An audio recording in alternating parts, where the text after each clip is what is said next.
moving forward. And I want to start just with a real basic premise, which is that in life we have a sacred no and a sacred yes. And there's Richard Rohr famously said it's actually yes, no, yes. We have to say yes to the spirituality actually is going to have some meaning in our lives. And then the first step is to really have a no.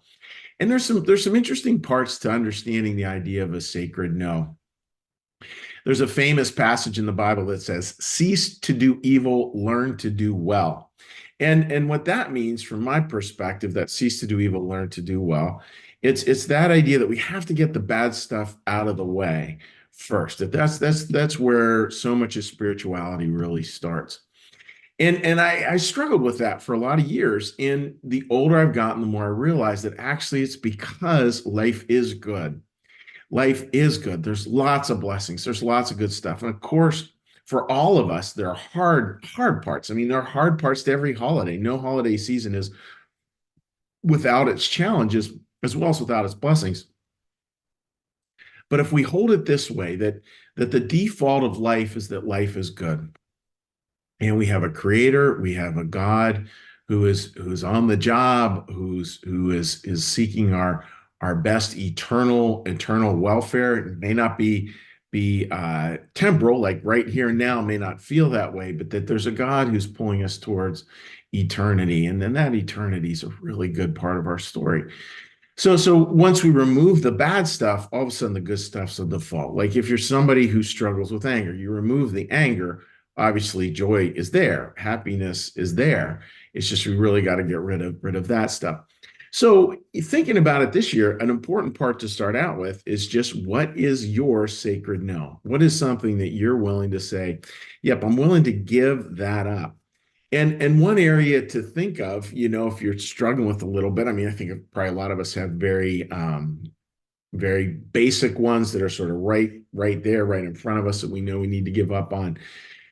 But just think as well, folks, like what are the thought patterns and again, patterns, it's an important word, patterns. What are the thought patterns that you really feel like it's time to give up on? Is there something out there in terms of a thought pattern that's debilitating to you, that doesn't bring happiness, that sends you into a spin? And the kind of thought patterns that are destructive are those ones, again, that just keep on relooping. They perseverate, they just continue on and on and on in kind of this endless doom loop, which really doesn't get us that far. And so much of the spiritual life is the sacred no that gets rid of those things. There may well be other parts where you struggle with compulsive thought or compulsive action. I think we probably all have many of those actually we could work on. And if not, just think about, again, where's there a pattern of thinking that you're like, yeah, you know what, that pattern is not serving me. Articulate it to someone. Feel free to text it to me. Feel free to speak it to a loved one and just say, yeah, this is a pattern that I really want to get rid of, because I know that there's something on the other side of this that's real positive in my life. So, friends, that's the thought. That's the task, is to begin with a sacred no. Begin with a sacred no as we move towards this new year. And what we're going to do now, friends, and now we're going to shift gears. And as we always do here with 10 minutes of morning calm, this is where we have a little meditation, a little prayer, a little blessing. And we will not be taking comments. You're welcome to leave comments in the various formats that this is going out on. Welcome to leave a comment, and I will be responding to those in turn in written form. So, friends, let's get a little breath.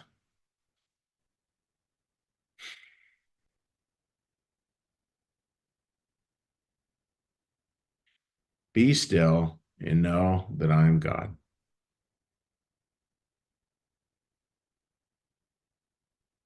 Be still and know that I am.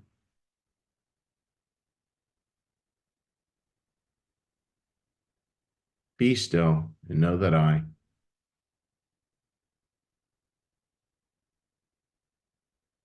Be still and know that.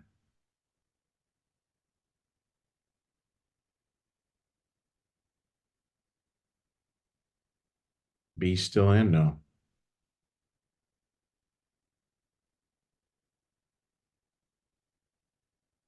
Be still and.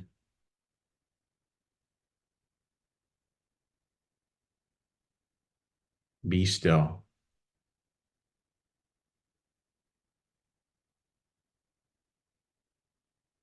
Be.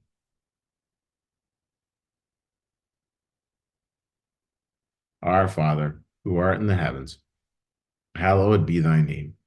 Thy kingdom come, thy will be done, as in heaven, so upon the earth. Give us this day our daily bread, and forgive us our debts, as we also forgive our debtors. And lead us not into temptation, but deliver us from evil. For thine is the kingdom, and the power, and the glory forever. Amen. May the Lord bless you and keep you. May the Lord make his face to shine upon you and be gracious unto you. May the Lord lift up his countenance upon you, bring you peace, bring you home. Amen. All right, dear friends, great to see you. Wishing you all the very best, and we'll talk to you again tomorrow. Take care. Like our content? It's funded by viewers like you. Please consider becoming a sustaining